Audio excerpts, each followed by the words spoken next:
오늘 이사야 대언자가 예수님에 대해서 대언하신 그런 말씀입니다. 이것은 예수님께서 탄생하기 전 약 한 700년 전에 이 대언하신 말씀입니다.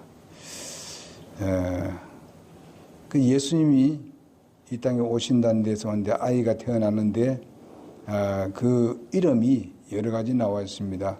놀라우시니, 그 다음에 좋은 자, 강하신 하나님, 영존하는 아버지, 평화의 통치자라, 이렇게 얘기한다고 말씀하고 있습니다. 예수님에 대한 이름은 엄청나게 많습니다. 어떤 종교도 예수님 같은 그런 많은 이름을 가지고 있는 종교 교주가 없습니다. 오직 예수님에게는 이렇게 많은 이름이 있습니다. 이렇게 많은 이름을 가진 이유는 그분의 특성과 그리고 사역의 범위가 엄청나게 넓기 때문입니다.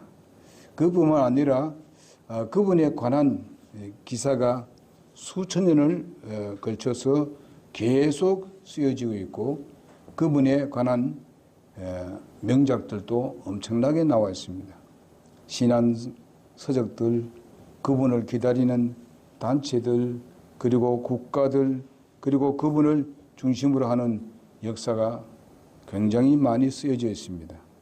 또 그분을 인내해주고 여러 가지 절기들이 많이 생기고, 그분을 중심으로부터 많은 그런 문학과 철학과, 그리고 때로는 그 문자들, 그리고 이제 역사가 바로 예수님 탄생을 중심으로 해서 AD와 BC로 이렇게 갈라지는 것을 봅니다.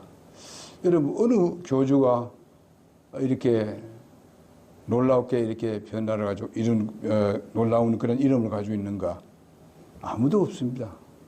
오직 예수님이 그렇게 놀라운 역사를 우리에게 보여주고 있습니다. 오늘은 본문은 한 절에서 이제 방금도 읽었습니다마는 5가지 이름이 나오는 것을 볼 수가 있습니다. 이 가운데서 첫 번째 이름이 놀라우신 분입니다. 이것은 하나님의 아들 예수님에 대한 적합하고 합당한 이름이라고 믿습니다. 왜 예수님은 이렇게 놀라우신가에 대해서 우리가 좀 생각해 보도록 하겠습니다. 우선에 그분께서 탄생 자체가 놀랍다. 그냥 보통 사람같이 탄생한 것이 아니죠. 우리가 이미 그때 우리가 성도한테도 들었습니다만, 예수님의 탄생은 동정녀 마리아에게서 태어났습니다. 이것만 보더라도 세상에 아무도 그렇게 태어난 사람이 없습니다. 동정녀에게, 처녀에게서 아기가 태어날 수가 없지 않습니까? 그러나 예수님은 태어나셨습니다. 누가복음 1장 26절에서 38절에서 보게 되면 그리스도의 그 어머니라고 하는 마리아에 대해서 다음과 같이 말씀하고 있습니다. 다윗의 집에 속한 요셉이란 남자와 정혼한 처녀에게 이르니 그 처녀의 이름은 마리아더라, 이렇게 말씀하고 있습니다. 마태복음 1장 18절 25절에도 보면 요셉에게서 천사가 전한 그 말을 볼 수가 있습니다. 처녀가 아이를 배워서 아들을 낳을 것이요 그들이 그의 이름을 임마누엘이라 하였으니, 이것을 번역하면 우리와 함께 계시는 하나님이란 뜻입니다. 우리와 함께하는 하나님이라, 그런 뜻입니다. 누구가 벌써 이렇게 700년 전에 이름이 지어져서 이렇게 태어난 사람이 있느냐? 아무도 없습니다. 많은 그런 종교가 있습니다만은 종교 교주들이 그렇게 이름을 미리 이렇게 해서 정해져 있는 것이 아무도 없습니다. 그러니 실제적으로 그렇게 예언된 그대로 이름이 불려지고 또 이름이 주어졌던 것을 볼 수 있습니다. 세상에 많은 영웅 호걸들이 세상에 많이 나왔습니다. 그냥 왔다 사라졌습니다.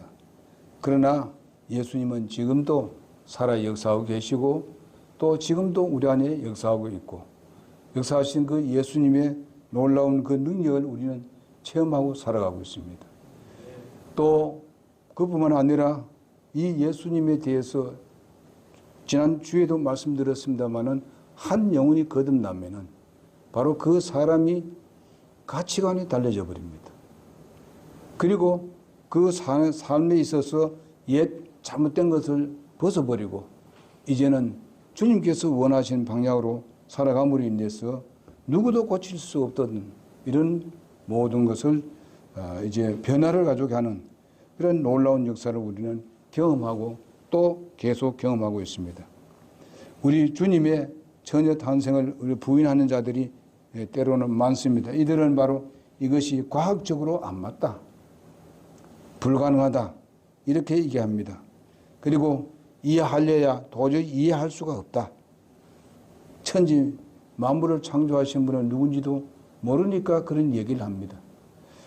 정말 우리 인간을 최초로 창조하셨고 우리 우주 만물 다 창조하고 난 뒤에 인간이 살 수 있는 모든 환경을 만들어 놓고 바로 인간을 창조했습니다. 그렇게 창조하신 분은 말씀으로 창조했다고 말씀하고 있습니다. 이런 창조주 하나님께서 바로 어떤 처녀의 몸에서 아기가 탄생할 수 있도록 하지 못하겠느냐? 충분히 할 수 있다고 봅니다. 왜냐하면 사람을 원체적으로 만드신 분이 하나님이기 때문에 얼마든지 그렇게 하실 수 있다고 믿습니다. 그러나 과학적이고 인간적으로 이성적으로 이렇게 생각하니까 그것이 제대로 이해되지를 못하는 것이죠. 우리가 이 세상을 보더라도 그냥 세상이 저절로 되어 있느냐? 사람들은 그냥 저절로 그래서 자연이라고 얘기를 합니다. 예? 그렇지만 여러분 보십시오. 자연적으로 된 것이 하나도 없습니다. 분명히 설계자가 있었고 만든 분이 있었다는 사실입니다. 이거는 어느 종교에도 이해할 수도 없습니다. 오직 하나님만 그렇게 말씀하실 수 있는 것입니다. 그래서 여러분 아시다시피 하나님은 누구에게 말미암은 것도 아니고 말미암지도 않습니다. 그분은 바로 스스로 있는 분이십니다. 그래서 우리는 창세기에 보게 되면은 바로 우주와 만물을 창조하신 분이 천지를 창조하신 분이 하나님이라고 말씀을 하고 있습니다. 모든 만물의 처음 창조하신 분이 하나님이라고 말씀하고 있습니다. 그 하나님이 바로 누구냐? 인간의 몸을 입고 오신 바로 예수님이시다는 것입니다. 그래서 만일 처녀 몸에서 탄생하지 않았더라면 전에도 말씀을 드린 대로 바로 인간은 죄입니다. 바로 예수님은 죄인일 것입니다. 그러나 처녀에서 태어났기 때문에 죄 없으신 그런 분으로 태어날 수가 있습니다. 왜 그러냐? 바로 모든 씨는 남자를 통해서 태어나게 되어 있습니다. 그래서 바로 아담으로부터 받은 모든 피가 같이 흘러내리게 되어 있습니다. 그런 죄성이라고 하는 것입니다. 원죄라고 하는 것입니다. 이것이 모든 사람에게 퍼지지 않습니까? 그래서 우리는 날 때부터 죄인으로 태어납니다. 많은 사람들은 어떻게 인간이 아기가 태어날 때 무슨 죄를 범했느냐? 하지만 조금 지나보면 압니다. 그 아이에게 무슨 남의 것을 훔치고 이런 것을 하는 것을 가르쳐주지 않는데도 불구하고 그렇게 합니다. 빼앗습니다. 여러분 아기를 길러보면 알겠죠? 다 봤지 않습니까? 그걸 누가 가르친 적이 있어요? 여러분 그 죄성이 있는 거예요. 그래서 우리는 이런 것을 봤을 때에 우리가 정말 마리아가 바로 처녀로서 성령을 통해서 바로 예수님이 탄생하지 않았더라면은 바로 요셉을 통해서 성관을 통해서 태어났더라면 예수님은 죄인입니다. 우리 죄를 담당할 수 없습니다. 한 사람의 죄를 담당할 수 있는지는 모르지만 왜냐하면 죄인이 죄를 담당할 수 없지 않습니까? 그래서 하나님께서 우리 인간을 구원하시기 위해서 바로 그 영광스러운 그 하나님의 나라를 버리시고 이 땅에 육신으로 시간과 공간의 제한을 받고 이 땅에 오셨습니다. 우리가 그것만 생각하더라도 하나님 앞에 감사해야 되죠. 하나님께 영광 돌려야 되죠. 그래서 이제 이런 대소의 사역을 무효화시키려는 사람들이 굉장히 많이 나오고 있습니다. 마귀 사탄이 그렇게 역사하고 있습니다.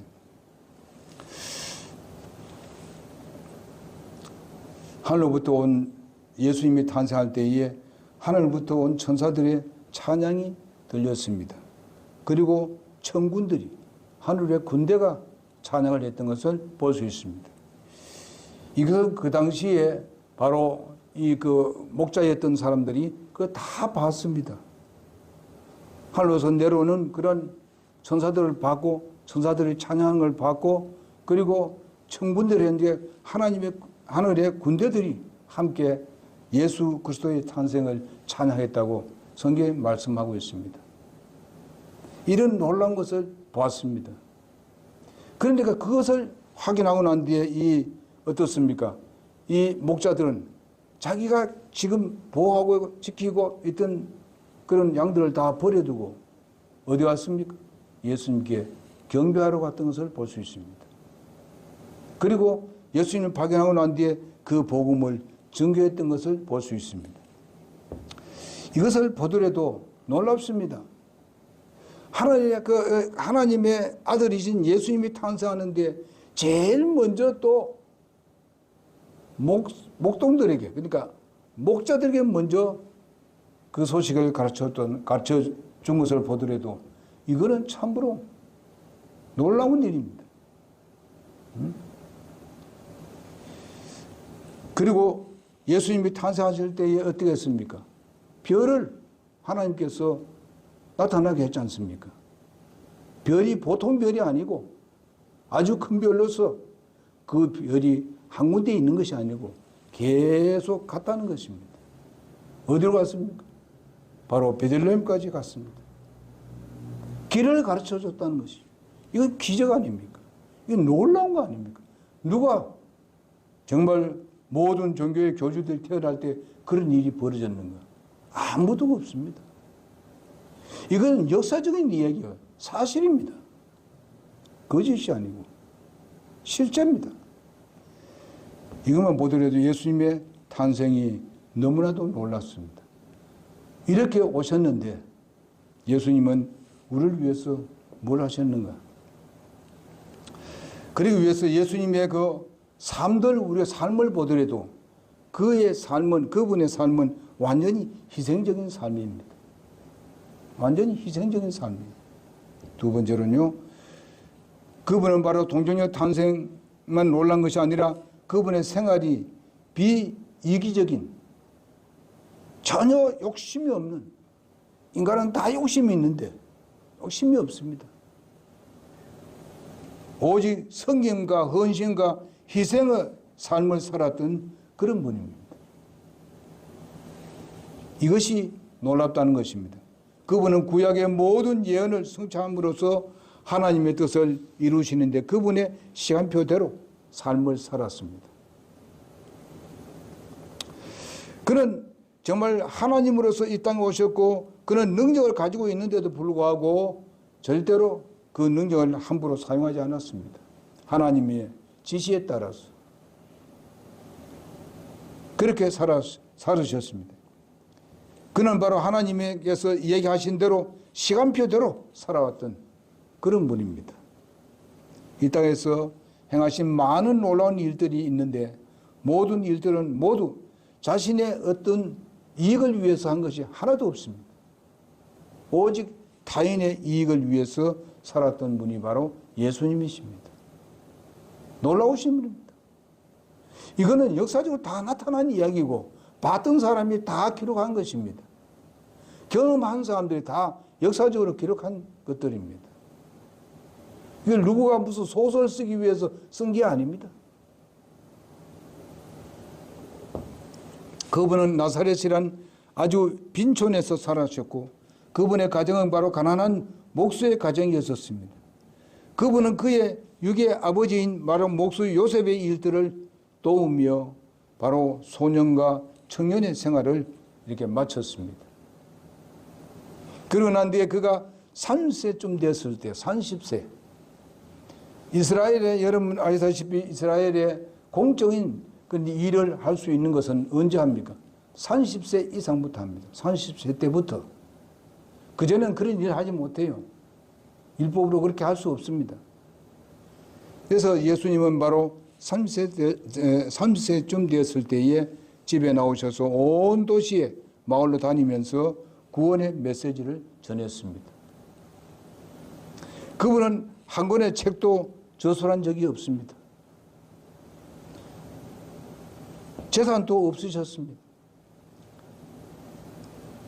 내가 머리 둘 곳도 없다고 얘기했었습니다. 지위도 없었고 학교도 다닌 적도 없습니다. 사람들로부터 칭송을 받지도 못하였습니다. 어떻게든지 예수님을 죽이려고 수단과 방법을 가리지 않는 사람들이 뒤를 따랐습니다. 그분의 일생은 바로 남을 위한 헌신의 삶이었습니다. 병든 자를 고쳐주고 귀신 들린 자를 쫓아내주고 불구자를 고쳐주고 거지들을 먹여주고 그들과 친구가 되어주었고 바로 죄인의 친구였었습니다. 그분의 선한 희생의 삶을 이 세상에서 기록하면은 모든 책을 두개도 부족하다고 성경에서 말씀하고 있습니다. 그 크신 하나님의 사랑과 찬송 우리는 볼 수 있습니다. 우리 그 찬송 보게 되면 찬송가 우리 332장에 보게 되면 그런 찬송이 나옵니다. 그 크신 하나님의 사랑. 말로도 형용할 수 없다. 바다를 머물러 삼아도 다 기록할 수 없다. 그렇게 찬양하고 있습니다.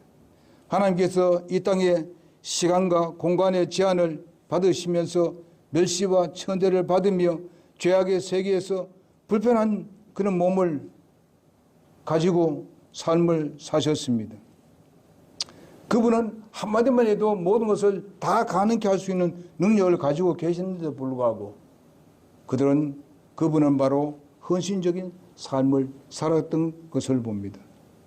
자기 몸에 여러 가지 힘들고 어려운 것들이 있었고 때로는 정말 쉼이 필요하고 잠을 잘 자야 되는 그런 것도 있었고 때로는 배고픔도 있었습니다. 그렇지만은 주님은 바로 그 모든 것을 다 극복하고 바로 놀라운 그런 삶을 살아왔던 것을 봅니다. 그분은 죄 없으신 삶을 사셨습니다. 제일 중요한 것이 뭡니까? 죄 없으신 삶을 살았다. 성경 말씀에 바로 예수님은 우리의 인간과 성정이 같다고 말씀해 주셨습니다. 그런데도 불구하고 죄 없이 사신 분입니다. 비록 연약한 육체로 시험과 유혹을 끝없이 받았습니다마는 그러나 예수님은 죄를 짓지 않았습니다. 남을 위한 섬김의 삶, 비이기적인 헌신의 삶, 그분에게 도움을 간절히 바라는 자에게는 언제든지 도움을 주었던 그런 삶을 살았습니다. 많은 시험에도 죄 없으신 삶, 그리고 하나님이면서도 하늘의 그 영광을 누렸던 분으로서 보이지 못한 삶을 살았습니다. 왜냐?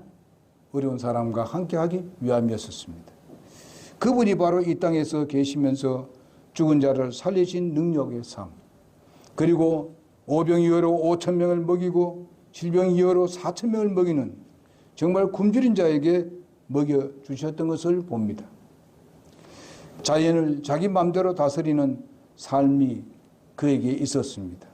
놀라웠습니다. 그 풍랑도 심한 파도도 한마디로 그냥 잔잔하게 했던 그런 것을 봅니다. 그러나 주님은 자기 욕심으로 살지 않았습니다. 전혀 이기주의로 살지 않았습니다. 그런 능력이 있는데도 불구하고 다 버렸습니다. 이용하지 않았습니다. 그러나 남을 돕기나 남을 세우기 위해서는 때로는 이용했던 것을 볼 수 있습니다. 그분은 또한 이렇게 살으심이 놀라운 것이 아니라 그분의 죽으심이 놀랍습니다.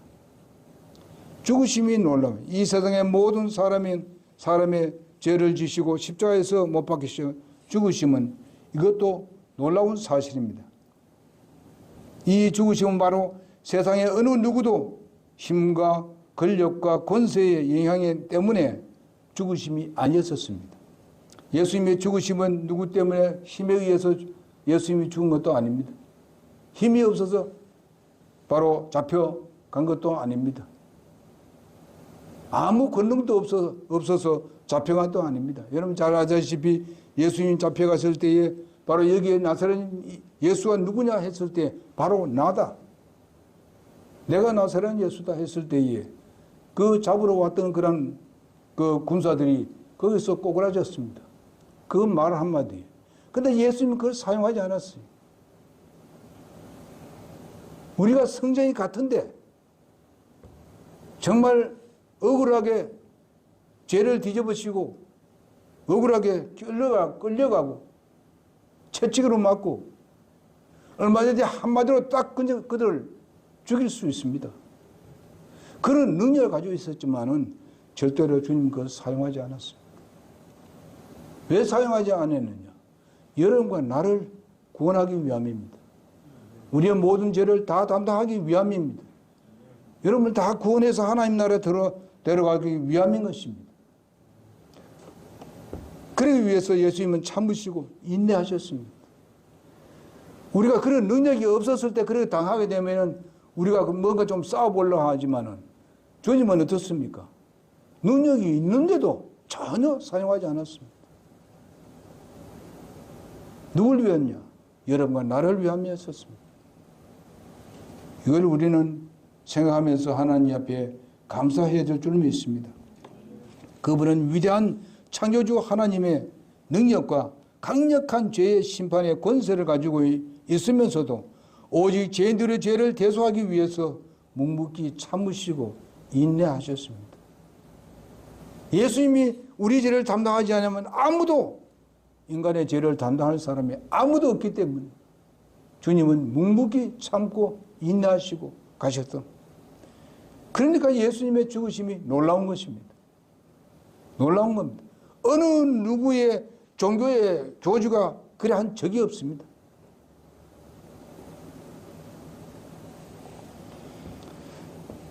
많은 사람들이 정말 그를 조롱하고 모욕하고 때리고 가시관을 씌우고 거기다 언덕에 십자가를 지고 올라가시면서 지쳐서 넘어지고 쓰러지더라도 그분이 가지고 있는 능력을 사용하지 않았습니다.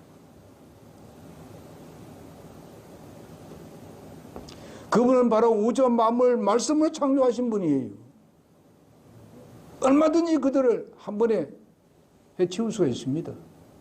그러나 사용하지 않았어요. 그러니 놀랍지 않습니까? 왜 예수님이 감정이 없을까요? 왜 예수님이 화를 내지 않았을까요? 그분도 성정이 같은 분입니다. 우리하고 참으셨다. 인내하시고 견디셨다. 그러니까 그분이 놀랍다 이 말이에요. 예수님의 죽으심이 놀랍다 이게요. 그는 십자가에 못 박혀 돌아가시면서 뭐라 했습니까? 누가복음 23장 34절에 저를 용서하여 주옵소서. 한편에 있는 강도가 네가 바로 하나님 아들이든 니도 내려오고 나도 내려오라. 너도 내려오고 우리도 내려달라. 그러나 한편 강도는 그를 아주 꾸짖었습니다. 이분은 죄 없는 분이시다.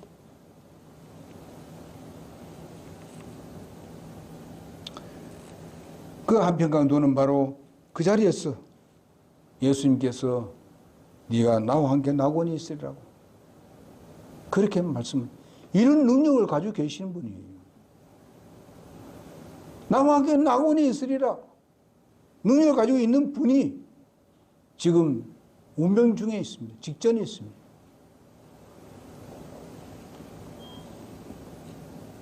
그러면서 돌아가시면서도 자기 어머니 마리아를 생각하면서 죽을 때까지 효도하는 모습을 볼 수 있습니다. 요한에게 그 밑에는 요한에게 자기 어머니를 부탁했습니다.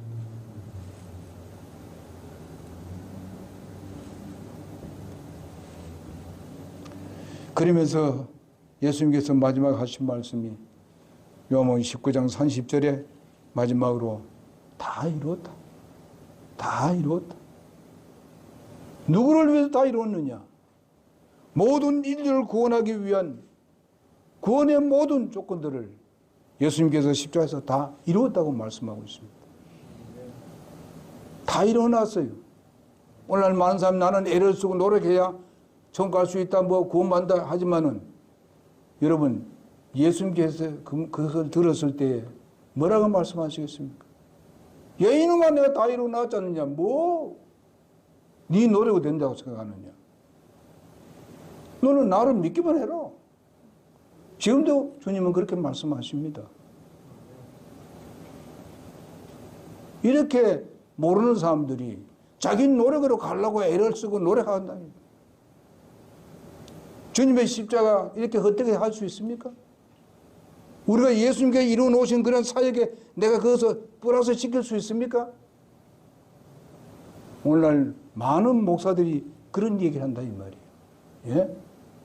여기에 홀려 들어간 사람들이 얼마나 많습니까? 몇 프로 된지 압니까? 8, 90% 됩니다. 지금.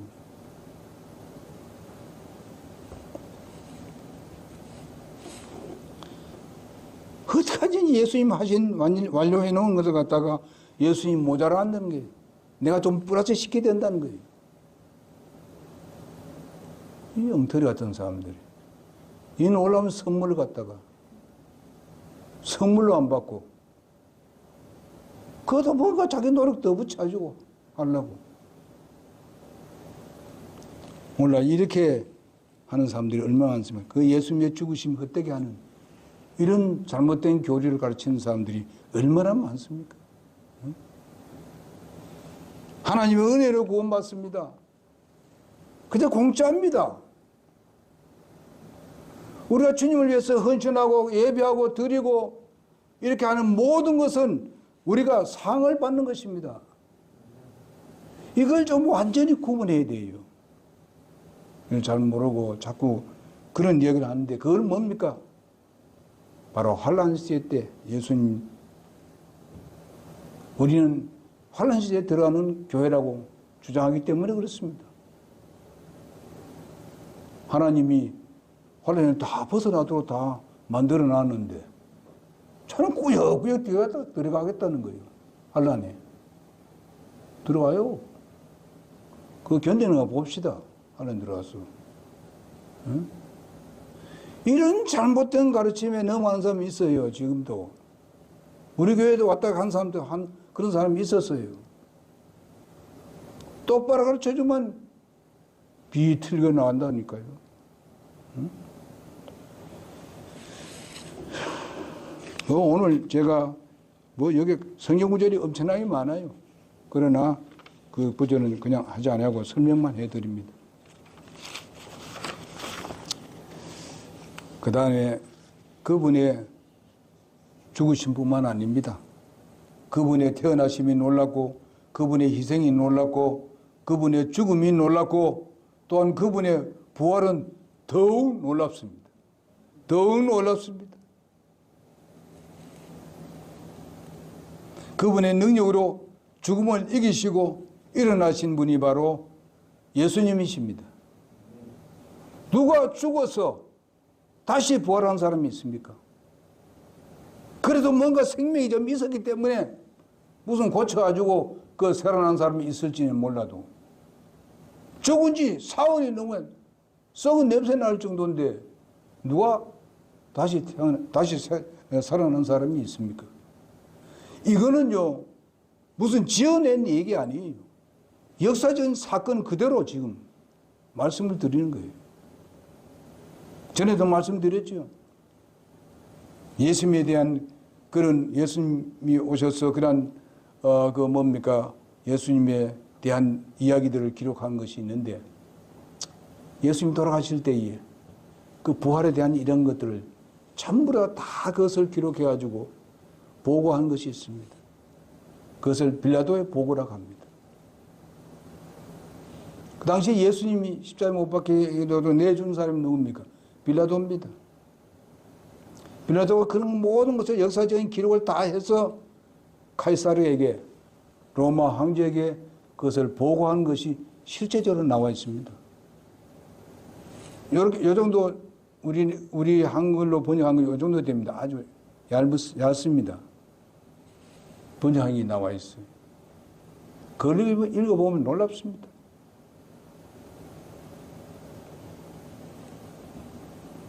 역사적으로 부활하는 사건에 대해서 하나하나 기록을 해가지고 조사한 것에 대해서 그것을 카이사르에게, 로마 황제에게 보고한 내용입니다.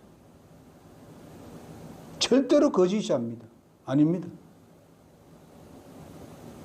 이 부활도 이미 대언된 말씀입니다. 미리 수천 년 전에, 수백 년 전에 예언된 말씀으로 그대로 예수님이 부활하셨습니다. 누가 부활했으며 누가 역사적으로 이렇게 이런 사람이 있었습니까? 아무도 없어요. 그러니까 주님의 부활은 너무나 놀랍습니다. 예수님의 부활은 무엇이었습니까? 바로 사람들이 그를 막을 수 없었습니다. 그 당시에 로마 병영도 막을 수도 없었고 그 큰 돌로 그 돌무덤을 막았던 그 돌도 그를 막을 수 없었습니다. 그리고 가장 강하다고 말하는 죽음의 사자도 그를 막을 수가 없었습니다. 다 깨치고 죽음을 이기고 부활하셨습니다. 그래서 여러분과 나에게 생명이 되었습니다. 그리고 여러분과 나에게 능력이 되었습니다. 우리 사는 삶을 변화시키는 원동력이 되었습니다. 예수님의 부활이 얼마나 놀랍습니까? 이 돌무덤도 이스라엘 권력도 세상의 어떤 권력도 로마의 권력도 누구도 예수님의 죽으심에서 부활하는 것을 결코 막을 수가 없었습니다.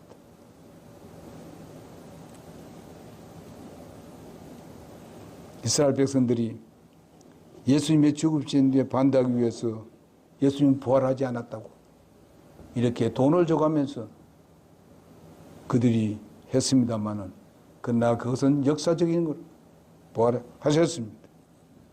그리고 예수님은 부활하셔서 얼마 동안 이 땅에 계셨습니까? 40일 동안.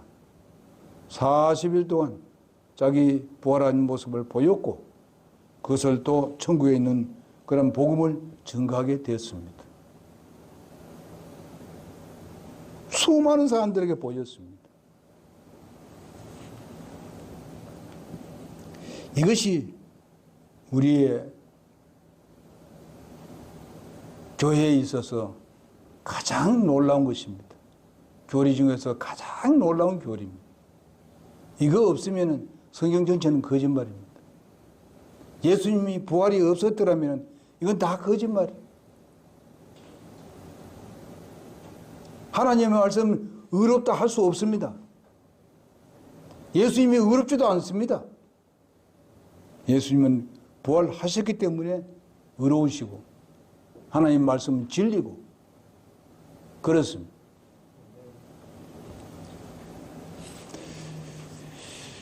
다섯 번째로는 그분의 승천이 놀랍습니다. 이것도 엄청난 놀랍지 않습니까? 모든 사람이 보는 가운데 지금 예수님이 승천하는 모습을 봤습니다. 사도행전 1장 9절에서 10절에 보게 되면 나옵니다. 누가복음 24장 51절도 보면 나옵니다. 이렇게 예수님은 부활하셨습니다. 부활하시고 난 뒤에 승천하셨습니다. 40일 동안 이 땅에 계시면서 복음을 증거하시다가 말씀 증거하시다가 모든 사람이 보는 가운데서 승천하셨습니다. 그 승천도 생각해 보세요. 요즘 뭔가 하면 그 위성을 띄우기 위해서 돈이 엄청나게 많이 듭니다. 또 그 사람 많이 훈련시켜야 됩니다. 응? 그러지만은 그렇게 많은 성공을 하지 못하고 있습니다. 엄청난 돈을 쓰지만 그러나 예수님은 바로 하늘, 1층 하늘, 2층 하늘, 3층 전에 하나님이 계시는 곳까지 올라가는 삽시간에 다가버렸습니다. 삽시간. 그 눈 깜짝할 사이에 가셨습니다. 그러면서 예수님 다시 오신다고 약속하셨어요. 내가 현재 본 그대로 예수님 오시겠다고, 구름을 타고 오시겠다고 말씀하셨습니다. 그 약속의 말씀이 성경에 쫙 나옵니다. 여기 성경 구절도 엄청나게 많습니다. 이것이 놀랍지 않습니까? 그냥 올라가는데 사람이 그냥 그 뭡니까 위성 안에 들어가서도 사람이 도대체 제대로 앉아있지는 못하는데, 예? 그 올라가셨다 이거죠.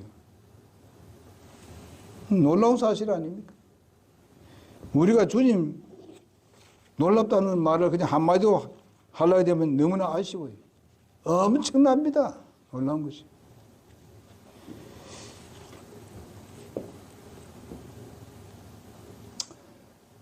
예수님께서 요한복음 14장 1절에서 내가 가면 다시 우리의 있을 곳을 예비하고 난 뒤에 다시 오겠다. 그렇게 예수님 말씀하셨습니다. 우리는 그 주님을 기다리십시다. 예수님이 곧 오시게 되었어요. 세상 되어가는 걸 보니까 예수님이 곧 공중에 오시겠어요. 그분은 다시 오십니다. 이것이 또 놀랍습니다. 우리는 그걸 믿습니다. 확신합니다. 다른 것이 전부 다 말씀에 있는 그대로 이루어졌기 때문에 이것도 분명하다 이거예요. 의심할 여지가 없다. 그분은 공중에 오십니다. 예수님 올라가신 그 모양 그대로 우리도 예수님 같은 그런 변화를 입어서 지금 오늘 오면 우리가 예배하다가 그냥 올라갈 것입니다. 삽시간에 우리를 방해할 아무것도 없어요. 그러나 세상 것은 올라가게 되면은 여러분 몇 번 방해가 있습니다. 거기서 다 녹아지는데 그 안 녹아지는 그런 물품을 사용해가지고 지금 올라가는 거예요. 그러기 위해서 돈은 엄청나게 듭니다. 그러나 여러분 나는 예수님과 같은 그런 몸으로 변화를 입어가지고 올라가기 때문에 그것도 삽시간에 예수님 같이. 그래서 예수님을 만나지요. 예? 여러분 예수님 만날 생각해봐요. 예수님 같은 그런 부활의 몸으로 변하기 때문에 우리가 하나님 나라의 우리의 믿음의 선배들을 우리가 알아본다는 것입니다. 예? 그렇지 않으면 어떻게 우리가 알아볼 수 있어요? 성경 말씀이 알아본다 그랬어요. 시간과 공간에 제한을 받지 않는 몸으로 우리가 변화를 입게 됩니다. 그렇기 때문에 우리가 아무 방해거리가 없이 올라가게 되는 것입니다. 예수님께서 제자들에게 나타났을 때도 그렇지 않습니까? 문이 꽁꽁 잠겼는데 예수님이 중간에 들어오셨어요. 제자들에게 나타나셨습니다. 그건 시간과 공간의 제한을 받지 않는 주님의 몸이기 때문에 그렇습니다. 그리고 예수님은 다시 우리를 데리고 지상에 재림하게 될 것입니다. 공중 재림이 있고 지상 재림이 있습니다. 오늘날 많은 사람들이 공중 재림을 무시해버리고 지상 재림만 있다고 생각하는 거예요.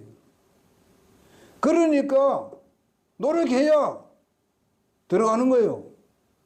애를 써야 들어가는 거예요. 이렇게 엉터리 같은 게 가르치고 있지 않습니까? 여러분 우리가 공중에 들려오면 당하는데 7년 후에 예수님은 지상 재림합니다. 대환란이 끝날 무렵에 어디에 합니까? 어디요? 이스라엘 나라의 감난산에 재림하십니다. 올리브산에. 여러분 스가랴서 14장을 보게 되면은 그 말씀이 나옵니다. 정확하게 나옵니다. 그럴 때에 예수님이 이스라엘 백성들이 그를 잡으려고 사탄들이 그를 잡으려 했을 때에 예수님이 그들을 보호하기 위해서 감난산이 나무로 쫙 갈라져 버립니다. 그러면서 그 이스라엘 백성들이 그쪽으로 모여듭니다. 그들이 또 글로 치고 들어가면 그 다음에 동서로 딱 막아버립니다. 주님은 그런 일을 할 수 있어요. 산을 이리 옮기고 저리 옮기고 하는 거예요. 예? 그런 능력의 주님이십니다. 이런 그때 그런 걸 우리 보십시오. 어떻게 되는가? 예수님 같이 옵니다. 예수님 한마디 딱 하니까 척척척척 돼버립니다. 여러분, 그러면 요즘 보세요. 뭐 만약 한다면은 그 뭐면 매스컴이 뭘 하겠는가 생각해버려요. 응? 참으로 놀라운 것을 얘기할 것입니다. 마지막으로 우리는 예수님께서 믿는 자의 마음속에 들어오시는 것도 놀랍습니다. 여러분 마음에 예수님 들어오셨어요. 예수님을 영접할 때 예수님 우리 마음에 들어오셨습니다. 그분이 누구라고요? 창조주 하나님이십니다. 어떻게 그 위대하신 하나님께서 우주와 만물을 창조하신 하나님께서 우리에게 보잘것없고 때로는 우리가 잘못도 많은데 우리 마음에 들어와서 그분의 집으로 삼아 주실까? 감사해야 됩니다. 이것에도 우리가 놀랍습니다. 그렇게 되기 때문에 내 자신이 변화를 가져오는 거예요. 그렇기 때문에 예수 믿는 사람이 세상 사람과 좀 분리된 삶을 사는 거예요. 그래서 예수님을 영접하면 누구나 예수님이 우리 마음에 살아 계시게 됩니다. 그러니 얼마나 놀라워요. 놀랍습니다. 예수님이 놀랍습니다. 그분의 이름이 놀랍습니다. 그러니까 여러분, 이 놀라우신 분을 그냥 그냥 생각만 하고 있겠습니까? 내 마음에 계신다 이것만 생각하겠습니까? 우리는 이 놀라운 것을 다른 사람에게 얘기해 줘야 됩니다. 이게 복음이에요. 예수님의 생애에 대해서 다 얘기했습니다. 예수님의 과거에, 현재에, 미래에 있는 예수님의 사역에 대해서 여러분들이 오늘 말씀 다 드렸습니다. 그럼 그걸 듣고 가만히 있으면 되겠어요? 전해야 되지. 여러분 요즘 보는 내가 선회를 하는데 보니까 하루에 한 명씩 전도하는 거 안 한 사람이 많아요. 그 옆에 사람한테 얘기하면 되잖아요. 예수 믿자고. 직장에 가면 직장 사람한테 얘기하면 되잖아요. 그거 전도 못해요. 그럼 또 전도지 하나 주든지. 그거 못합니까? 이 놀라운 분을 만나고도 못합니까? 그냥 해요. 주말에도 이게 뭡니까? 전도지 넣어가지고 줘요. 여러분 부끄럽습니까? 예수님이 그렇게 부끄러운 분이에요? 그래 합시다. 우리가 항상 감사하면서 합시다. 예? 우리 입으로만 감사하지 말고 실제적으로 감사도 해야 돼요. 예? 정말 이런 분을 우리가 놀라운 분을 모시고 있는데, 기도하겠습니다.